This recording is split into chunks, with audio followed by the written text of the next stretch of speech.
अब एक और फाइल है रोबोट्स। ये रोबोट्स फाइल क्या है? रोबोट्स की फाइल को समझने से पहले हम ये समझ लेते हैं इंडेक्सिंग और क्राउलिंग, इन दोनों में क्या फ़र्क है, ये क्या चीज़ होती है। क्राउल करने का क्या मतलब है?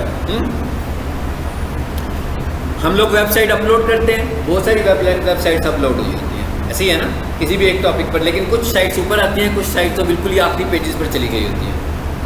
सो आपने जब अपनी वेबसाइट को अपलोड किया है तो हमें गूगल को भी बताना है कि भाई हमारी वेबसाइट अपलोड हो गई है, अब आपने इस वेबसाइट को कंसीडर करना है। आसान अल्फाज में हम ये कह रहे हैं। तो कंसीडर करने की जब इंफॉर्मेशन हम गूगल को देते हैं तो इसका मतलब है कि हम उसे कह रहे हैं कि भाई आप हमारी वेबसाइट को इंडेक्स करो, और इंडेक्स कैसे करेगा? क्राउल करके करेगा, ठीक है। गूगल का एक सॉफ्टवेयर है जो क्राउल कर रहा होता है, वेबसाइट के ऊपर घूम रहा होता है, सिर्फ देख रहा होता है कि भाई कौन कौन सी वेबसाइट्स हैं और कौन कौन सी वेबसाइट्स हैं जो क्वालिटी वाइज अच्छी हैं और कौन कौन सी वेबसाइट्स हैं जो स्टैंडर्ड्स को पूरा कर रही हैं, कौन से स्टैंडर्ड्स को जो गूगल ने सेट किया, और उन्हीं स्टैंडर्ड्स को हम SEO कह रहे हैं। इसका मतलब क्या हुआ कि जो वेबसाइट स्टैंडर्ड्स को पूरा कर रही हैं वो वेबसाइट्स टॉप पर आ रही हैं, ठीक है। तो इसका मतलब क्या हुआ कि वेबसाइट क्राउल हो रही है। वेबसाइट जब क्राउल हो रही है तो आफ्टर क्राउलिंग क्या होगा? लिस्ट भी बन रही होंगी कि नहीं बनेगी? यानी कि हम कहते हैं कोई 200 वेबसाइट्स क्राउल हो गई, तो उन 200 वेबसाइट्स के नतीजे में कोई 4, 5, 10, 12 वेबसाइट्स की लिस्ट भी तो बनेगी। भाई कौन सी वेबसाइट्स ऊपर आनी है और कौन सी वेबसाइट नीचे जानी है। इट इज़ कॉल्ड इंडेक्सिंग, यानी वो वेबसाइट्स को पहले क्राउल कर रहा है और क्राउलिंग के साथ साथ इंडेक्स कर रहा है। अब हम रोबोट्स फाइल के साथ क्या कर रहे हैं? समझ आ गया क्राउलिंग क्या होती है, इंडेक्सिंग और क्राउलिंग क्या चीज़ है। इंडेक्सिंग क्या है? इंडेक्सिंग करने लगा हुआ है, ठीक है ना, मतलब लिस्ट बनाने लगा हुआ है। जैसे हम गूगल पे जाकर लिखते हैं ऑनलाइन, लिखते हैं ना ऑनलाइन, तो नीचे लिखा हुआ आ जाता है ऑनलाइन एजुकेशन आ जाएगा, ऑनलाइन NMD कैट आ जाएगा, मतलब जो चीज़ों का इंडेक्स बना होता है वो सब आ जाता है, दैट इज इंडेक्स। और वो इंडेक्स किस चीज़ का होता है? वो कीवर्ड्स का होता है। और नीचे जो आ रहा होता है बॉटम पर बड़े बड़े कीवर्ड्स लिखे हुए आ रहे होते हैं, उन्हें हम बोलते हैं लॉन्ग टेल कीवर्ड्स, वो भी कीवर्ड्स होते हैं। लेकिन जो ऊपर लिस्टिंग आती है वो कीवर्ड्स होते हैं। यूट्यूब पर कोई वीडियो लिखो जाकर आ जाता है ना लिस्ट नीचे बनी हुई, सजेशन जिसे हम आसान अल्फाज में कहते हैं कि वो सजेस्ट कर रहा होता है हमें। सो वो इंडेक्सिंग की वजह से सजेस्ट कर रहा होता है। अगर इंडेक्सिंग ना हो तो सजेस्ट ना करे।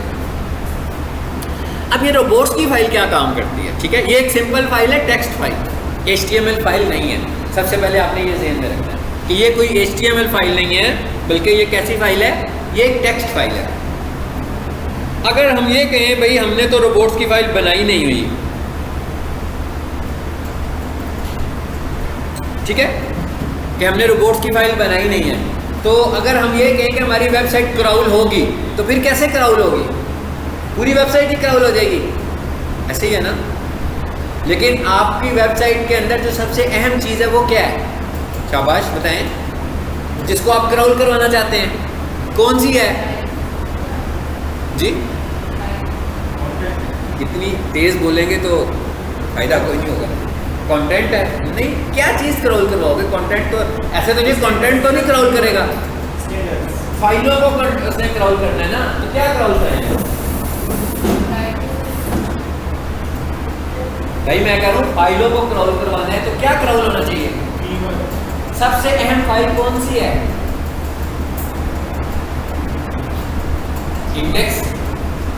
index.html है ना मेन फाइल जो आपकी है। सबसे अहम बात तो वही है ना, सबसे अहम फाइल तो वही जो होम का पेज बना हुआ है, उसी को हम क्राउल करवाएंगे ना सबसे पहले, और उसी के ऊपर हमारे बेसिक कीवर्ड भी लगे हुए हैं, मेन कीवर्ड भी उसी पर है। अब अगर हम रोबोट्स की फाइल इस्तेमाल नहीं करते तो क्या होगा? इसका मतलब क्या हुआ कि हम क्राउलर को एक मुश्किल में डाल रहे हैं।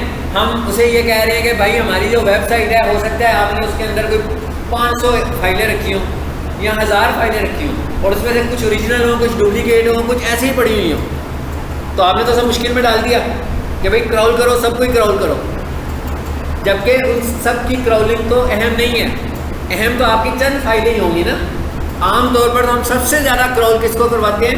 इंडेक्स की फाइल को ही करवाते हैं, इसलिए कि हम चाहते हैं कि हमारी वेबसाइट का मेन पेज आए। मेन पेज ही लाना चाहते हैं ना अपनी वेबसाइट का, कि कोई भी बंदा सर्च करे तो मेरी वेबसाइट का मेन पेज खुल जाए, जिसे हम होम पेज कहते हैं, उसको हम क्रॉल करवाना चाह रहे हैं। ठीक है, तो अगर हम रोबोट्स नहीं बनाएंगे, रोबोट्स फाइल में हम क्या बता रहे हैं कि भाई क्या क्रॉल करना है और क्या क्रॉल नहीं करना, कौन से काम करने हैं और कौन से काम नहीं करने। काम से मुराद क्या है कि भाई किस फोल्डर या फाइल को क्रॉल करना है और किस फोल्डर या फाइल को क्रॉल नहीं करना। अब अगर हम ये नहीं बताएंगे तो वो क्या करेगा, पूरी वेबसाइट को ही क्रॉल करने पे लग जाएगा। और एक बात हमने याद रखनी है कि जो क्रॉलर का सॉफ्टवेयर होता है, इसका एक एस्टिमेटेड टाइम होता है। कितना टाइम होता है हमें नहीं पता, ये फिक्स टाइम नहीं है कि भाई इतनी देर के लिए इसने किसी वेबसाइट पे आना है। हम कह रहे हैं ना सबको क्रॉल कर रहा है, उसका मतलब क्या होगा कि सबके ऊपर इसने एक नज़र रखी हुई है। जैसे कैमरा, कोई मूविंग कैमरा हो तो चल रहा हो, यूँ चलता हुआ हर चीज़ को देख रहा होगा। लेकिन इसका हमें नहीं पता कि कितना टाइम है, 10 सेकंड है, 20 सेकंड है, 1 मिनट है, 2 मिनट है, मगर इसका एक टाइम है जिसको हम बोलते हैं क्राउल बजट। उस टाइम का नाम होता है क्राउल बजट। और क्राउल बजट का मतलब पैसों में नहीं है, क्राउल बजट का मतलब इन टाइम है। तो एक स्पेसिफिक टाइम है जो उसने आपकी वेबसाइट पे आना है और आपकी वेबसाइट के एनालिसिस करनी है, क्योंकि उसने सारी वेबसाइट के एनालिसिस करनी है। तो अगर आपने उसको बताया ही नहीं कि भाई क्या क्रॉल करना और क्या क्रॉल नहीं करना, तो उसने क्या किया, पूरी वेबसाइट क्रॉल करनी शुरू की। उसके बाद क्या हुआ, उसका जो क्रॉल बजट था वो ख़त्म हो गया और जो आपकी अहम फाइल थी वो क्रॉल ही नहीं हुई, वो तो चला गया आपकी वेबसाइट से, नुकसान हो गया ना आपका। इसलिए हमें ये फाइल बनानी चाहिए। समझ आइए, मैंने आपको भी थोड़ी सी इसकी डेफिनेशन समझाई है और मैंने आपको बताया कि ये क्या है, कि इस फाइल में हमने बताना है कि क्या क्रॉल होगा और क्या क्रॉल नहीं होगा। यानी इसका मतलब क्या होगा, कुछ चीज़ों को हम कहेंगे अलाउ कर दो और कुछ चीज़ों को हम कहेंगे डिसअलाउ कर दो, इधर ना जाओ। मिसाल के तौर पर मैंने अपनी वेबसाइट के अंदर एक वीडियो रखी हुई है, ठीक है, और वीडियो गैलरी में जाकर वो वीडियो डायरेक्ट प्ले हो रही है मेरी वेबसाइट से। तो आपको लगता है कि आपको वीडियो को क्रॉल करवाना है, वीडियो को तो नहीं क्रॉल करवाना हमने, ठीक है। लेकिन अगर हम कुछ नहीं बताएंगे तो वो तो उसको भी क्रॉल करेगा। तो इसका मतलब है कि मैं उस फोल्डर को बता सकता हूँ जाकर कि भाई इस फोल्डर को क्रॉल ना करें। मैंने क्या किया हुआ है, एक टेम्परेरी फोल्डर बनाया हुआ है टेम्प के नाम से, और जब भी मैं कोई अपडेट करता हूँ अपनी इंडेक्स की फाइल में, हर 4 दिनों के बाद कुछ नया डाटा आ जाता है, मैं अपडेट करता हूँ। तो मैं क्या करता हूँ, पुराने वाली फाइल को टेम्प में रख देता हूँ ताकि मेरे पास प्रीवियस डाटा भी हो। तो अब मैं क्या कहूँगा उससे को, भाई ये जो टेम्प का फोल्डर है इसको क्रॉल ना करो, ठीक है, ताकि वो कंफ्यूज ना हो कि उसको इंडेक्स की फाइलें इतनी ज़्यादा तादाद में मिल रही हों कि उसको खुद ही ना पता हो कि मैंने किसको इंडेक्स करना, क्रॉल करना है और किसको क्रॉल नहीं करना। चलिए अब देखते हैं है क्या ये। A robots is a text file that resides in the root directory of your website। यानी कि ये होती कहाँ पर है, वेबसाइट की रूट डायरेक्टरी पर। जैसे आपको मैंने वेबसाइट दी है, वहाँ पर आपको इंडेक्स की फाइल नज़र आ रही थी, उसी जगह पर इस फाइल ने भी बनना है। और इस फाइल का जो नाम है वो फिक्स है, यानी कि इसका नाम आप अपनी मर्जी से नहीं रख सकते। जैसे हम कहते हैं हमारी जो होम पेज वाली फाइल है उसका नाम भी फिक्स है, भाई इंडेक्स रख दिया, डिफ़ॉल्ट रख दिया, इस तरह का नाम फिक्स होता है उसका। इसका नाम फिक्स है robots.txt। किसी की भी वेबसाइट है यही नाम होगा, किसी की भी वेबसाइट है अलबत्ता डाटा इसका होगा, लेकिन इसका नाम फिक्स होगा। हर वेबसाइट के ऊपर रोबोट्स की फाइल का नाम फिक्स है। क्या नाम है, robots.txt। Okay, in the root directory of your website and give search engines crawler instruction as to which pages that they can crawl and index during the crawling and indexing process। ये बताया आपको मैंने, यही बात बताई है ना कि भाई कौन से पेज को क्रॉल करना है और कौन से पेज को क्रॉल और इंडेक्स नहीं करना। Robot text file is a plain text file that follow the robot's exclusion standard। इसका क्या मतलब हुआ, उन्होंने कहा भाई ये एक सिंपल सी टेक्स्ट फाइल है जो कि स्टैंडर्ड्स को फॉलो करेगी, जो हम बताएंगे कि भाई ये इंक्लूड कर दो, ये एक्सक्लूड कर दो, यानी ये चीज़ें शामिल होनी चाहिए, ये चीज़ें शामिल नहीं होनी चाहिए। Robot file consist of 1 or more rules, यानी इसका मतलब क्या हुआ कि इसके अंदर जाकर हमने कुछ रूल्स लिखने हैं कि ये कर दो। और ज़रूरी नहीं है कि आप किसी को डिसअलाउ कराओ, ये भी हो सकता है कि जिस चीज़ को मैंने डिसअलाउ करना है उसे मैं अपलोड ही ना करूँ, स्पेस भी बच जाएगी मेरी। हाँ, फिर तो मुझे डिसअलाउ करवाने की ज़रूरत नहीं पड़ेगी, मैं सिर्फ वही चीज़ें अपलोड करूँ जो मैं अलाउ करवा रहा हूँ, ठीक है। मतलब ज़रूरी नहीं है। इसका मतलब क्या है, यहाँ पे हम रूल बनाएंगे कि क्या अलाउ करना है और क्या डिसअलाउ करना है। और नीचे है Each rule block or allow access for a given crawler to a specific given crawler. इसका क्या मतलब हुआ कि crawler सिर्फ गूगल का नहीं है, और भी बहुत सारे याहू का सर्च इंजन है हमारे पास, MSN का सर्च इंजन है, और भी ऐसे बहुत सारे सर्च इंजन है जिन्हें हम यूज़ नहीं करते, तो सबके अपने अपने क्राउलर्स हैं। हाँ, लेकिन हम क्योंकि कहते हैं कि search engine optimization SEO based on Google, so हम मोस्टली इसको फोकस करते हैं, लेकिन क्राउलर सिर्फ गूगल का नहीं है, हर सर्च इंजन का अपना क्राउलर है, यानी कि याहू का अपना क्राउलर उस साइट पे काम कर रहा है। ठीक है, तो उन्होंने कहा कि हम रूल बताएंगे, हमारा अपना रूल होगा, हर रूल खुद डिफाइन करेंगे कि भाई इसने इस क्राउलर पर जाकर अलाउ करवाना है कि इस क्राउलर पर जाकर डिस अलाउ करवाना है। ठीक है, हो जाए, नीचे आ जाए। हाँ जी, रोबोट्स एक्सक्लूशन स्टैंडर्ड्स क्या होते हैं, ये मैंने भी आपको बता भी दिया। रोबोट एक्सक्लूशन स्टैंडर्ड्स क्या है? Robots exclusion standards also known as robot exclusion protocol procedure, ठीक है, और simply robots text is a standard used websites to communicate with web crawlers and web robots. The standard specify how to inform the web robot about which area of the website should not be processed or scanned. यानी कि क्या कह रहे हैं हम कि website के इस हिस्से को स्कैन करना है तुमने, क्राउल करना है तुमने, और इस हिस्से को क्राउल नहीं करना। ये कह रहा हूँ ना मैं कि भाई ये टाइम का फोल्डर पड़ा हुआ है, इसको नहीं करना। ठीक है, इसके अलावा अलाउ कॉलन कर दिया, सब कुछ करेगा। फाइल को बताना हो तो लिखूंगा disallow colon slash temp slash आगे फाइल का नाम, यानी अगर सिर्फ फोल्डर का नाम लिखूंगा इसका क्या मतलब होगा कि फोल्डर को ब्लॉक कर दो, और अगर मैं चाहता हूँ इस फोल्डर के अंदर एक फाइल है उसको करना है सिर्फ, और भी बहुत सारी फाइलें हैं, एक फाइल को चाहता हूँ कि मैं ब्लॉक करें, तो फिर मैं फाइल का नाम बताऊँ, वो फाइल कोई भी हो सकती है। नीचे आ जाए जी। What happens if you don't have robot text file, ये तो मेरा ख्याल है मैं पहले ही बता दिया आपको कि अगर हम मेंशन नहीं करेंगे what happen if don't have robot file, क्या होगा आप बताएं। मैं क्या, अगर रोबोट फाइल नहीं होगी, मैंने अभी बता भी दिया आपको, तो क्या होगा,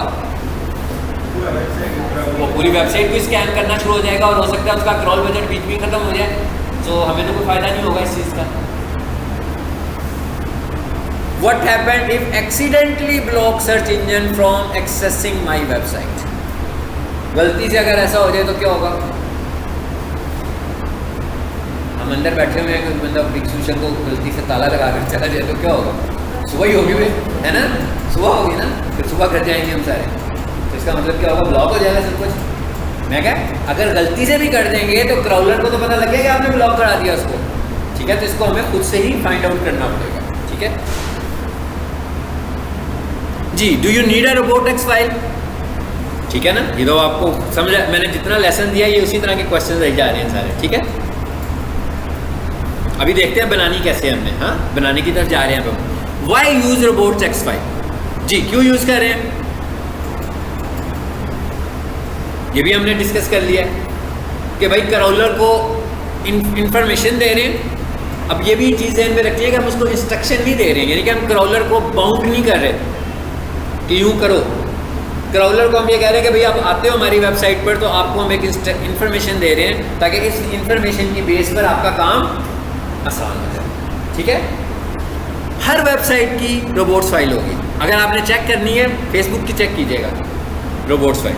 ठीक है, मैं करूँगा आप करेंगे, मेरा ख्याल है आप करें, सारे काम मुझे करने की आदत ना डालें। हाँ ठीक है, कैसे चेक होगी, फेसबुक, अच्छा किसी वेबसाइट की भी रोबोट्स फाइल चेक करनी है तो क्या तरीका है, वेबसाइट का नाम लिखें /robot.txt, बस हर वेबसाइट के ऊपर रोबोट्स की फाइल का नाम रोबोट्स ही है, लेकिन हर वेबसाइट की रोबोट्स फाइल डिफरेंट हो सकती है, कुछ की आपस में कॉमन भी हो सकती है कि मे भी उनकी स्ट्रेटेजी कॉमन हो रही हो कि वो कह रहे हो हाँ भाई कुछ भी नहीं मैंने डिसअलाउ करना, सब कुछ ही अलाउ कर दो।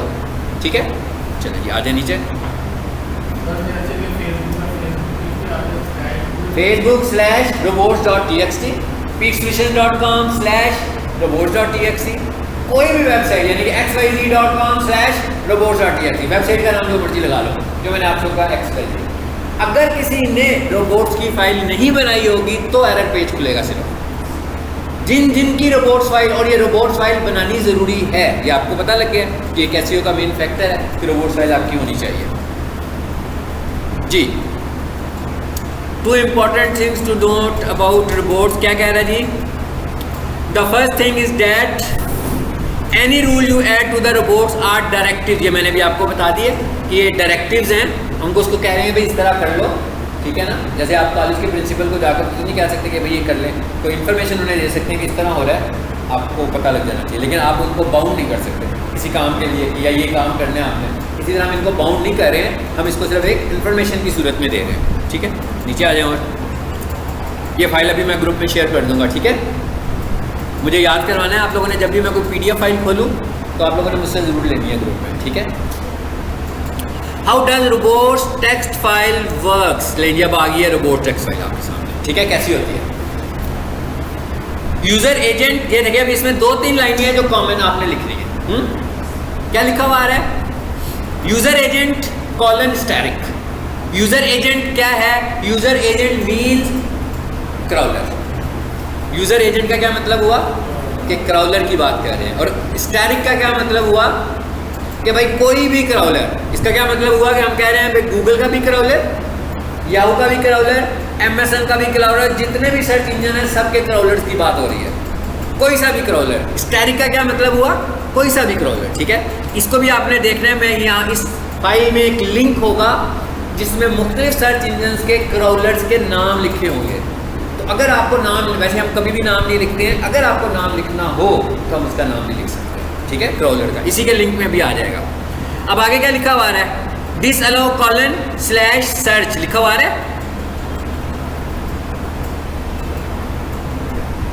जी।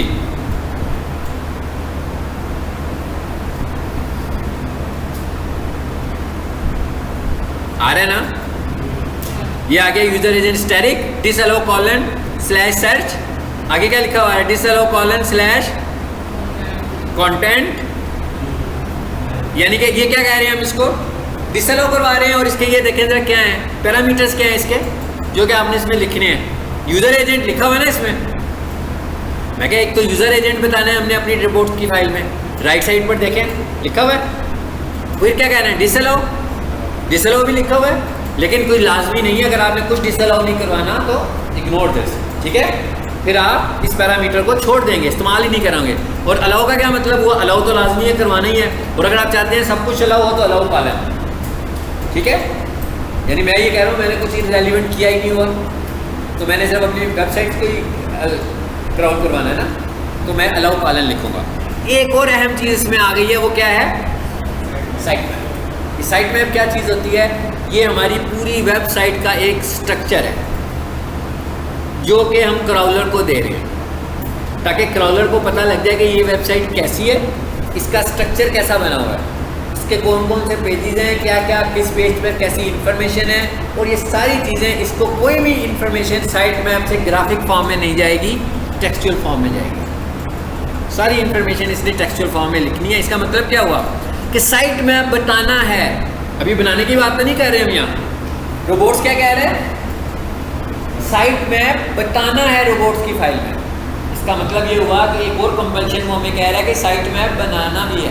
ऐसी है ना, बना होगा तो यहाँ बताएंगे ना वेबसाइट का साइट मैप कौन सा है। साइट मैप क्या है? ये कोई मुश्किल बात नहीं है, इसके लिए आपने कुछ नहीं करना, ये ऑनलाइन टूल से हमारा साइट मैप बन जाएगा। अभी मैं बनाकर दिखाता हूँ आपको, ठीक है। लेकिन इसका मतलब क्या हुआ? रोबोट फाइल बनाने से पहले साइट मैप बनाएंगे और उस साइट मैप का नाम और लिंक यहाँ पे लिखेंगे, ठीक है। चलिए जो और नीचे चलते हैं, फिर साइट मैप पे आएंगे, एंड पे आएंगे। तो मैं थोड़ा सा छोटा कर दूँ जी। आगे यूजर एजेंट, ये मैंने आपको एक्सप्लेन कर दिया ऑलरेडी। हाँ, अच्छा आगे क्या लिखा हुआ है? Crawler list. इस लिंक पे क्लिक कीजिएगा, नेट चल रहा होगा तो पेज खुल जाएगा जिसमें सारे क्राउलर्स के नाम आ जाएंगे, ठीक है। क्राउलर्स की लिस्ट आ जाएगी आपके सामने, नीचे आ जाए। डिसअलाउ, डिसअलाउ करने का फार्मूला आ गया। क्या कहता है? कहता है लिखना है यूजर एजेंट कॉलन स्टैटिक। इसका क्या मतलब हुआ कि सारे क्राउलर्स मेरी वेबसाइट को क्राउल करें, यही लिखना है आपने हमेशा, ठीक है। मैं क्या आपने हमेशा यही लिखना है, यानी आपने अपनी जो रोबोट फाइल बनानी है उसमें भी आपने क्या लिखना है? User agent. यूजर एजेंट से क्या मुराद है? क्राउलर्स। यानी इस लाइन का मतलब ये है कि हम कह रहे हैं कि भाई सारे क्रॉलर्स मेरी वेबसाइट को क्रॉल करें, इंडेक्स, ताकि मेरी वेबसाइट की इंडेक्सिंग हो। उसके बाद क्या लिखा हुआ है, डिसअलाउ कॉलन स्लैश, इसका मतलब है कि मैंने सब कुछ ही ब्लॉक करवा दिया, ऐसी है ना जी। उसके बाद नीचे देखिए क्या लिखा हुआ है, disallow colon slash file name dot HTML। इसका मतलब क्या हुआ, मैंने एक खास फाइल को डिसअलाउ करवा दिया। और अगर मैं यूं लिखता कि disallow colon slash folder name slash file name, मैं इसको इस तरह भी लिख सकता कि disallow colon slash ABC slash XYZ, यानी 2 फोल्डर हो गए, स्लैश ABC डॉट HTML। इसका मतलब क्या हुआ कि फोल्डर के अंदर एक और फोल्डर था, उसके अंदर एक फाइल थी, मैंने उसको ब्लॉक करवाया। यानी ये जहां तक मैं जाना चाहूँ मेरी मर्जी है, पूरा रूट बताकर, पूरा पाथ बताकर मैं ब्लॉक कर सकता हूँ जी। आगे क्या आ गया, अलाउ। ये डायरेक्टिव क्या करता है जी, किसको अलाउ करना है, ठीक है। इसकी भी एग्जांपल आ गई आपके सामने। अभी मैं 2-3 लाइव वेबसाइट आपको दिखाता हूँ जिसमें सिंपल सी हमने रोबोट्स फाइल बनाई होगी, ठीक है। आ जाए नीचे, आ जाए, साइट मैप की बारी आ गई। The site map directed is supported by the major search engine including Google and it is used to specify the location of your XML site map. ये टेक्स्ट फॉर्म में लिखा होता है, जो कि पूरा स्ट्रक्चर उसके पास आ जाता है आपकी वेबसाइट का, ठीक है। सो ये हमने बनाना है इंटरनेट के ऊपर। आप बहुत सारे ये साइट मैप को देखने का क्या तरीका जी, पहली बात तो ये है कि आपने रोबोट्स में लिखना कैसे है साइट मैप, ठीक है। कैसे लिखना है, साइट मैप कॉलन और जो URL होगा उसका, उसको यहाँ लाकर पेस्ट कर दें, सिंपल, ठीक है। अभी मैंने आपसे कहा ना कि बनेगा साइट मैप, तो जो उसका URL होगा, URL कैसे है, जैसे भी रोबोट्स की फाइल का URL क्या था, वेबसाइट नेम स्लैश robot.txt, यही था। इसी तरह साइट मैप कैसे होगा, website name slash site map dot XML, website name site map slash site map dot XML। Robot check करनी है तो वेबसाइट नेम, यानी कि सपोज कर लेते हैं, लिख लें, मुझे कोई तरह आप सब कुछ लिखें जी। मिसाल के तौर पर हमारी वेबसाइट है xyz.com, तो मैंने रोबोट फाइल देखनी है, मैं लिखूंगा xyz.com स्लैश robot.txt। अगर हम लोगों ने उसका साइट मैप बना लिया हुआ है और अब देखना है तो हम लिखेंगे xyz.com slash site map dot XML। robot.txt भी फिक्स नाम है, ये वाला नाम भी स्पेसिफिक है। अच्छा, आधे नीचे अभी हम देखते हैं, इसको लाइव भी देखते हैं। आगे क्या लिखा हुआ है जी, अब ये वाली फाइलें दोनों, आपको सबको पता लग रहा है कि दोनों फाइलें हैं, यही बता रहा हूँ ना कि दोनों फाइल्स बनेगी, फिजिकल फाइल्स हैं दोनों, यानी जैसे इंडेक्स की फाइल है इसी तरह ये दोनों फाइल है। अब यहाँ पर लिखा हुआ आ गया what is virtual robots text file क्या होती है। अब ये हम जितना कुछ पढ़ रहे थे ये सब HTML बेस्ड SEO के हवाले से पढ़ रहे हैं। मेरा हाल रिकॉर्डिंग में रोक दूँ।